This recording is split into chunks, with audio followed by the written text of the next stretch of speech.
political rot. He's going to stand up to anyone. He will hold them accountable in front of the entire world, and that includes America's deep state spy apparatus.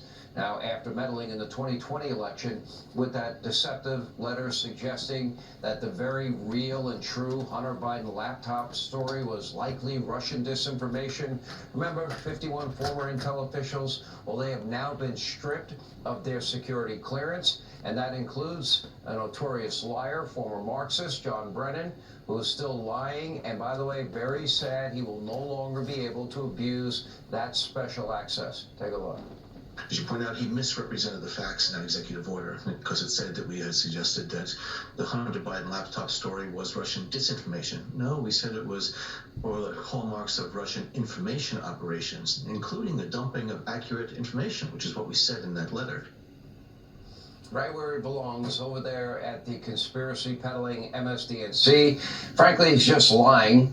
Look at this old headline from The Guardian, quote, John Brennan lied to you and to the Senate. Fire him. As you can see, Brennan has long been accused of leaking classified information, lying to Congress, spreading baseless smears on MSDNC, but not anymore. President Trump is actually draining the swamp as promised. He's firing political hacks. He is forcing bureaucrats back to the office 5 days a week. He is pausing all federal regulation. He is getting rid of all the DEI programs and employees. Our country is now positioned to make the greatest comeback ever seen. Trump is calling it a new golden age in America. We talked about this and so much more yesterday in the Oval Office. Here is part 2 of my interview with the president. Let me ask about the economy. Okay, so will the tax cuts be permanent? No tax on tips, no tax on Social Security, no tax on overtime. And explain, when you talk about all of this money under our feet, you know, and the golden era of America, and energy, you know, drill baby drill. How do you get these companies to invest billions? And how quickly are they going to extract this energy and maybe supply Western Europe? Because I agree with you. It's money that will save this country. We have more oil and gas than any other country, and we're going to have more. And with Anwar, you know, which he ended, Anwar is the biggest. Anwar could be, that's in Alaska, could be as big or bigger than Saudi Arabia. We have more than any other country. It's a great thing. It's a great asset because China doesn't have that. I mean, China does not have that. They have to go out the old-fashioned way and buy it. We have more than anybody.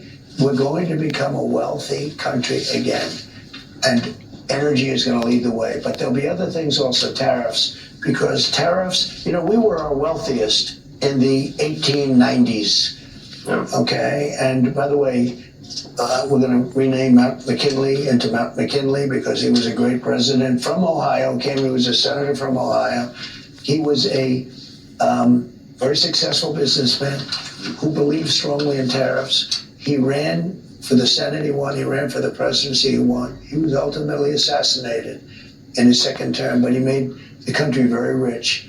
And Teddy Roosevelt then came along, and I'm not knocking Teddy Roosevelt, but he spent the money that was made during the McKinley years, and he did, you know, a lot of great things, like building the Panama Canal. The most expensive thing, relatively speaking, the most expensive thing we've ever built is the Panama Canal. And you're serious and about it? And unfortunately, Jimmy Carter gave it away for $1. Oh no, we're gonna have to take it back. China's running the Panama Canal right now. That wasn't the deal.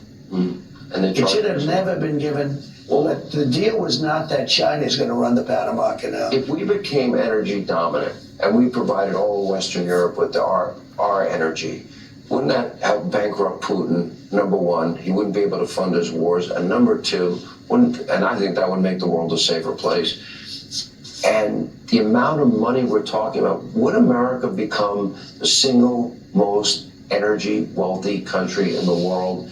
And what would that mean for paying down our debt, saving We Social could supply Security? the whole world with energy. That's what we have. For hundreds of years, we could supply the whole, with, at this moment, the best energy. Because natural gas is clean and it's powerful. You need power. And it's consistent. Not like wind. The wind blows and then it doesn't blow and the things cost a fortune. They're made in China. They kill the birds. And They're horrible. We don't want windmills in this country. We're putting an order out. I've already sort of done it. We don't want windmills.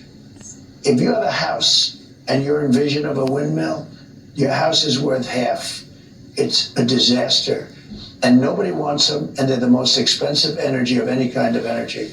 You know what else people don't like? Those massive solar fields built over land that cover 10 miles by 10 miles.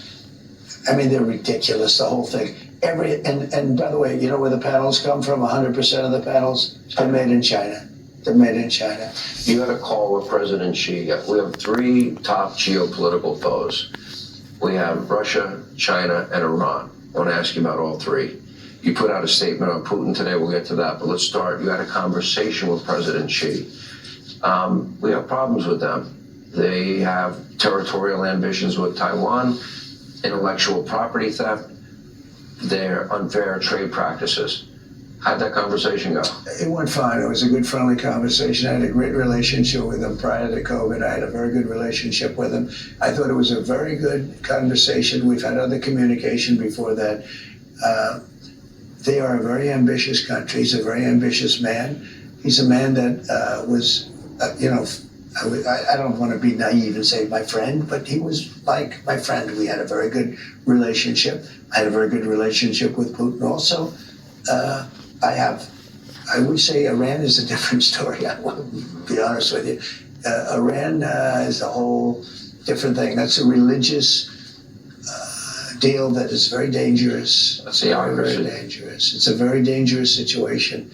That could be a big problem. You know, with Kim Jong-un of North Korea. Make a deal with Xi. Do you think that you can prevent Xi from his territorial desire to take Taiwan?